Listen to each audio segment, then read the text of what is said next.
I hadn't seen Jamie in 3 years. Not since that night in Chicago, when we broke up standing in the rain, both of us too proud to ask the other to stay. Too stubborn, too exhausted, too heartbroken. So when I opened the door of the cabin I'd rented for Christmas and saw him standing there, snow clinging to his lashes, a duffel bag slung over his shoulder like he'd just stepped off a movie set, I honestly thought I was hallucinating. "Hey," he said casually, breath fogging between us. "You still make the best hot chocolate?" My brain short-circuited. I just stared at him, gripping the doorframe like it might help me make sense of this. "What the hell are you doing here?" Jamie shrugged, brushing snow off his coat. "Your sister invited me. Said you wouldn't mind." "My sister invited you here? To my cabin?" "Technically it's her cabin," he said, tilting his head in that annoying way he always did when he knew he was pushing it. "You just borrowed it for the week." I didn't respond, mostly because I was still trying to figure out whether I should slam the door in his face or let him in. "I brought whiskey," he offered, raising his eyebrows like that would somehow make this less insane. After a beat, I stepped aside. "You're letting all the heat out. Come in." He brushed past me, the same warm scent I remembered. Soap, pine, and something just unmistakably Jamie, lingering in the air between us. The cabin was cozy. Fire crackling. Stockings hanging. My half-decorated tree glowing in the corner. I'd planned on spending the holiday alone with books, booze, and maybe a sad playlist. Definitely not with my ex-boyfriend of 4 years. Jamie dropped his bag and looked around. "Looks nice. Very you. You've been here 30 seconds and you're already starting." He held up his hands. "I'm just saying, you've got a thing for mood lighting and throw blankets." I ignored him, heading for the kitchen. "You want tea or something?" "I'll take that whiskey I promised," he said, grinning. Of course he was smiling. Like this wasn't completely insane. Like the last time we spoke, hadn't been over a tense birthday text exchange and mutual unfollowing. He leaned against the counter while I got out 2 glasses. "You're not going to yell at me? Throw a log at my head?" Honestly, I was bracing for a way frostier welcome. "I still might," I said, pouring. "Depends how long you plan on staying." Jamie took the glass. "Just a couple nights. Maybe till the snow clears up." I didn't know it was going to hit this hard. "Right," I muttered, sipping mine. "Just a casual little holiday ambush." He gave me a look. "You know, you did technically tell me last year we were on okay terms again. That was over text." "Still counts." I didn't answer. Instead, we drank in silence for a while. The fire popped and crackled in the background. Jamie's gaze wandered to the tree. "You still do real trees, huh?" "Fake ones are depressing." He smiled again. Softer this time. Less teasing. And it hit me like a gut punch. How easy it used to be.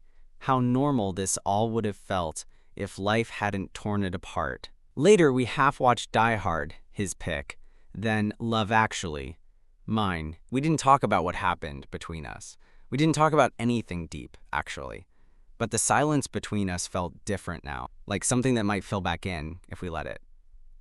At bedtime, I locked my door. Didn't stop me from dreaming about him. I woke up to silence. Not the usual kind of quiet. This was deep, muffled, almost eerie. The kind of silence you only get when snow piles up thick overnight. I peeked out the window and saw nothing but white. It looked like someone had poured frosting over the entire world. I wandered out into the living room, still groggy, expecting the usual creaks and morning chill. Instead, I found Jamie already up, sitting cross-legged on the floor in front of the fire, feeding it like some kind of rugged lumberjack. He looked over his shoulder. "Morning! You're up early." Couldn't sleep, fire died out. Figured I'd get it going again. He had that look he always got in the mornings. Eyes soft, hair a mess, hoodie slipping off one shoulder. The kind of casual disheveled that shouldn't have still made my heart pull the way it did. I walked past him to the kitchen, avoiding eye contact. "You make coffee too? Or is fire tending your only skill these days?" Checked the pot. Sure enough, coffee was already brewed. Strong and dark, just the way I liked it. He hadn't forgotten.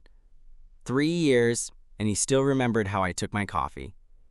I poured myself a mug and leaned against the counter, watching the snow swirl outside. "Looks bad," I said. I don't think you're getting out of here today. Jamie stood and stretched, his hoodie riding up just enough to reveal a sliver of skin. Guess I'm stuck with you then. I didn't respond. We spent the morning cautiously orbiting each other, like roommates, or exes trying too hard to act normal. He read by the fire. I half pretended to check emails that didn't exist. At one point, he offered to help me finish decorating the tree, and I almost said no on instinct. But then he handed me a box of ornaments and started humming some awful pop-punk Christmas cover, and I couldn't help but smile.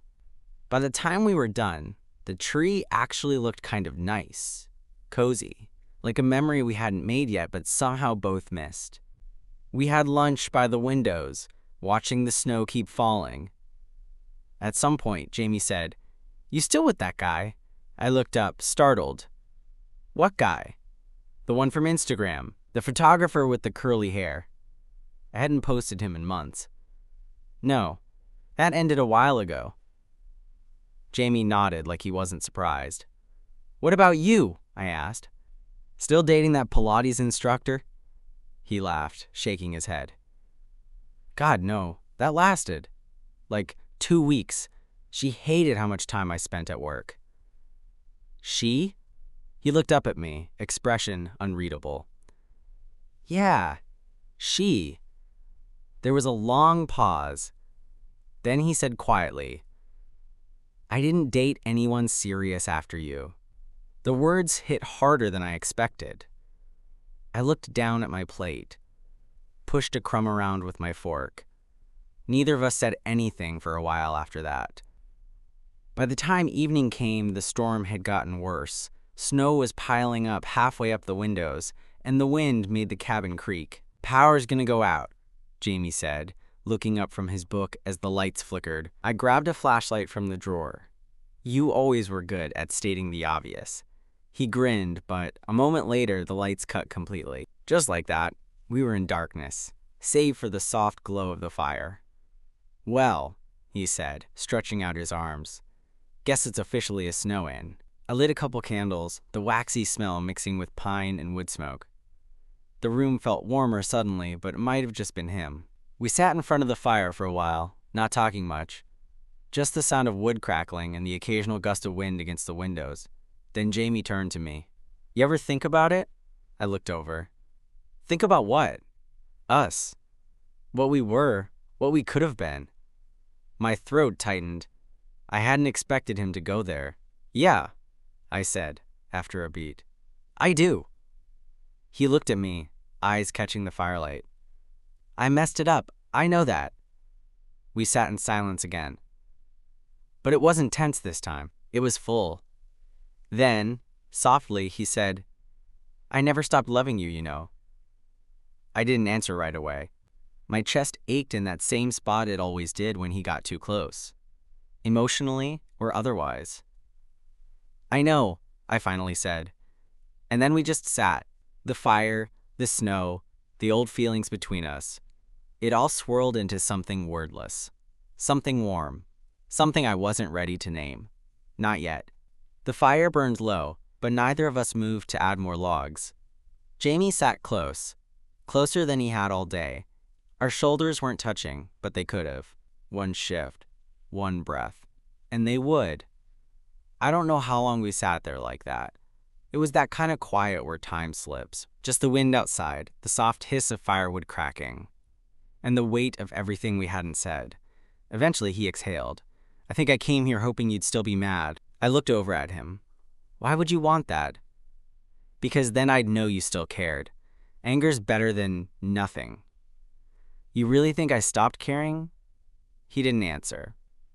Just stared at the dying fire like it held something for him. Maybe it did. "You broke my heart, Jamie." "I know." I waited. I waited so long for you to get your shit together, to pick us. But you picked your job, your schedule, everything else. His jaw clenched. I was scared. Of what? Of needing you too much. Of messing it up. Of how much it hurt to love you? I looked at him. Really looked at him. He seemed older than he used to. Not in a bad way, just more worn in. Less reckless. more real.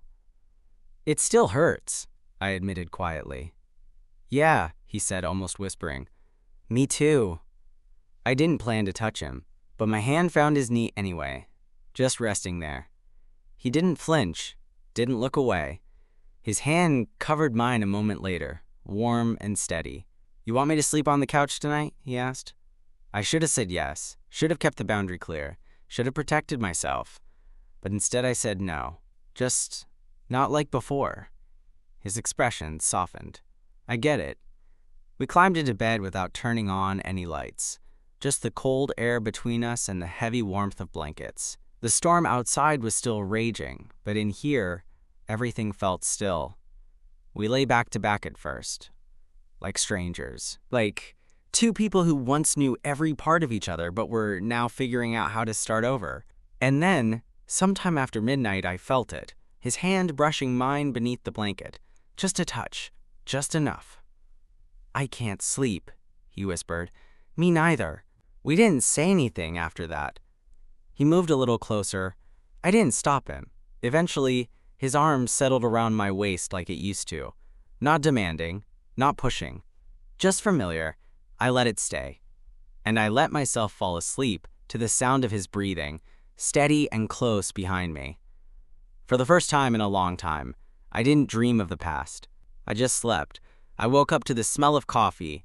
For a second, I didn't know where I was. I just felt the warmth pressed against my back, the slow rise and fall of someone breathing next to me, and the way a hand, his hand, was still resting low on my stomach. Then I remembered.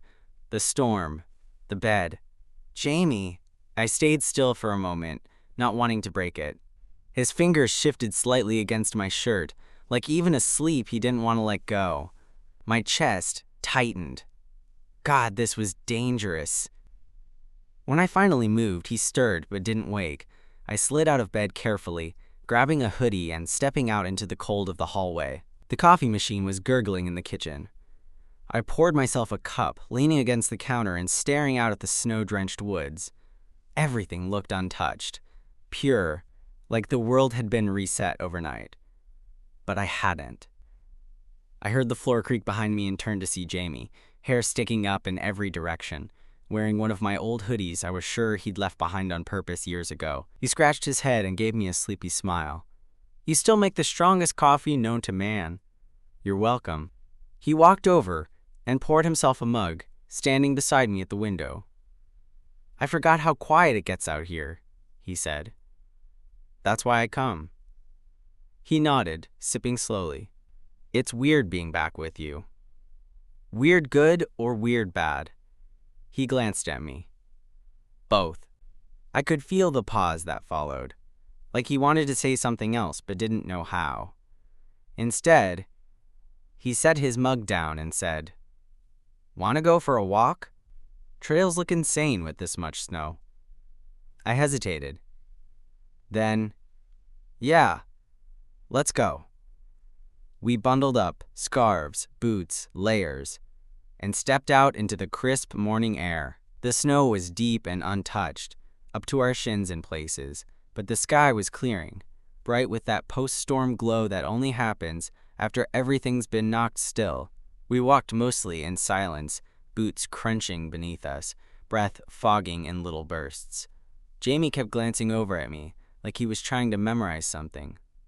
What? I finally asked. He shook his head. You look good, happier, different. I am, I said, and I meant it. You ever think if we hadn't broken up, we'd still be together right now? Like not just in this snow globe accident, actually together? I stopped walking. He did too. You think about that? I asked. All the time, he said, voice quiet. It's like, I screwed up this perfect thing, and now I just live in the after. I looked at him. His face was open in a way it hadn't been in years. No armor. No deflection. Sometimes it felt like he wanted to mess it up, I said. He nodded slowly. I probably did. I thought if I could be the one to end it, it'd hurt less. And did it? He gave a dry laugh. No. I should have been angry. Should have told him it was too late, that we'd had our shot. But instead, I said, "It hurt me too, Jamie. You weren't the only one who felt wrecked." The wind picked up, sending snow swirling around our boots. He stepped closer, brushing the edge of my glove with his. "Is it stupid that part of me came here hoping for a second chance?" I didn't answer right away. Instead, I reached out and took his hand. It was warm, solid, familiar. "No," I said. "It's not stupid." He squeezed my hand. And just like that, something between us started to thaw. The walk back to the cabin felt different. Jamie didn't let go of my hand the whole way, and I didn't make him. We talked, but not about the heavy stuff. Just little things. How his mom still calls him every Sunday. How I'd gotten obsessed with baking during lockdown. How we'd both started watching the same dumb cooking show without realizing it. It was easy. Too easy. Like we'd paused somewhere in year 2 and just pressed play again. When we got inside, we peeled off layers, laughing at how red our noses were, how numb our toes felt. Jamie made tea while I changed into dry socks, and for a while we just sat on the couch, the afternoon sun soft through the windows, the snow outside glowing like sugar. Then Jamie said, "You remember that Christmas at your old place? The one where the tree fell over?"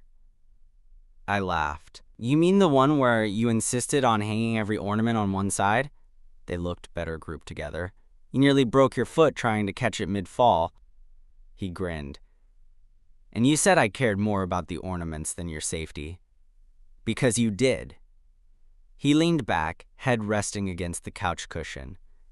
"I loved that Christmas." I looked over at him. "Me too. I think that was the first time I knew." "Knew what?" "That I was in love with you." That quiet settled in again. The kind that didn't need to be filled. I turned toward him. He was already looking at me. "I think I knew that night too," I said. He exhaled, slow. "It's still there, you know. All of it. The feelings." I nodded. "I know." Jamie sat up, closer now. His knee brushed mine. "So what do we do?" I didn't have an answer. I just knew I didn't want to go back to pretending like none of this mattered. "I don't know what this is," I said, "or what it means. But I don't want it to be over." His hand found mine again, slow and certain. "Then let's not let it be." We stayed there like that, not making any big declarations, not rushing anything, just holding on, letting the stillness wrap around us like a blanket. That night, we didn't lock any doors. We lay in bed, facing each other. Not touching, not yet. He whispered something just before I fell asleep, voice barely audible. "I missed you every damn day." This time, I didn't have to answer. He already knew. Christmas morning came quiet and slow. I woke up to the smell of cinnamon and something baking. Sunlight glowing through the curtains. For a second, I forgot where I was. Forgot the snow, the storm, the fact that my ex was in the same bed, arms slung loosely over my waist like we'd never spent a single day apart. I lay there for a minute, letting the warmth of his body behind me and the soft weight of his hand anchor me. Then Jamie stirred. "You're awake," he mumbled, voice low and thick with sleep. "Barely." He tucked his face into the back of my shoulder for a second. "Merry Christmas," I smiled. "Merry Christmas." Eventually, we got up. Jamie beat me to the kitchen, already pulling muffins from the oven like he lived there, like this was just any other year, any other shared holiday morning. "You baked?" I asked, raising an eyebrow. He looked smug. "You're not the only one who learned stuff during the pandemic." I took one. It was blueberry and still warm. "Damn. Okay." Respect. We sat at the small table by the window, mugs of coffee between us, the snow glittering outside. Somewhere down the road, the world was probably waking up to chaos. kids tearing wrapping paper, in-laws arguing about politics. But here, it felt like we were in our own quiet bubble. Just me and Jamie. And the weight of everything that had led us back here. "I didn't bring a gift," he said after a while. "You being here is weird enough. A gift would have been too much." He smirked, but then his expression shifted. "Can I say something? Without screwing it up?" "Try it." He set his mug down. "I'm not trying to rewrite the past. I know we had our shot, and I blew it. But I want to be different now. With you, if you'll let me." I didn't speak right away. I looked at him. Really looked. At the man who used to sleep on my chest and steal my fries. The man who left when things got too real. And the man who, somehow, still knew exactly how to make me laugh, how to touch my hand at the exact moment it mattered. "I don't want to go back," I said. "But maybe we can go forward." Jamie blinked like he wasn't expecting that. "You mean, we try. From here, from now." His shoulders relaxed, like he'd been holding his breath since the second he knocked on that door. "Yeah," he said softly. "Yeah, okay." He reached for my hand, more certain now, and I didn't pull away. Later that day, we bundled up and walked the trail again, this time side by side with less silence, more laughter. We built a snowman with a crooked smile and a twig mustache. We played some awful holiday playlist while we cooked dinner and ended up dancing around the kitchen like idiots. And when night came, we curled up under the same blanket by the fire, his head on my chest, my fingers tracing lazy circles on his back. No more questions, no more what-ifs. Just this. Here, now, us. We didn't talk about what happened after Christmas, not at first.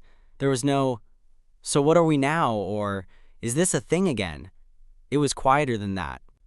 It was in the way Jamie started brushing his teeth beside me in the morning, in how he made both our mugs of coffee before I was even out of bed, in how his hand kept finding mine under the blanket, like muscle memory. The snow kept us stranded for 2 more days, long enough to feel like a world of our own, long enough for something real to take root again. One night, we played cards by the fire, Jamie being cocky, me pretending not to be competitive. He was losing badly, but didn't seem to care. His eyes kept flicking up at me like he just wanted to look. "You're doing that thing again," I said. "What thing?" "Staring." He shrugged. "You're easy to look at." I rolled my eyes, but I couldn't hide the smile. That night, after the fire died down, we climbed into bed and didn't even pretend to keep distance. His arm wrapped around me like it belonged there. And this time, when he kissed the back of my neck, slow and tentative, I didn't flinch. "I don't want this to end," he whispered against my skin. "Then don't let it," I whispered back. The next morning, we finally dug the car out from the driveway. The snowplow had cleared the road, and the spell was officially broken. As we packed up, there was a quiet between us, not tense, just careful. Jamie stood by the door, his duffel slung over one shoulder. "You heading back to the city?" "Yeah. Work starts up again in a few days." He nodded slowly. "Can I see you when we're both back?" I raised an eyebrow. "See me like friends? Or see me like—" He stepped closer. "Like someone I'm not ready to let go of again." I let out a breath I didn't know I'd been holding. "Yeah," I said. "You can." He leaned in and kissed me then. Not rushed, not possessive, just full of things we didn't have words for yet. "I'm not perfect," he said as he pulled back. "No," I agreed. "But neither am I." We stood there for a moment longer, surrounded by the leftover smell of pine and firewood and muffins. Then we walked out into the cold together, boots crunching on the packed snow. Jamie opened the passenger door for me, and just like that, we left the cabin behind. But this time, we left as something more than a memory. Something new, something worth building again.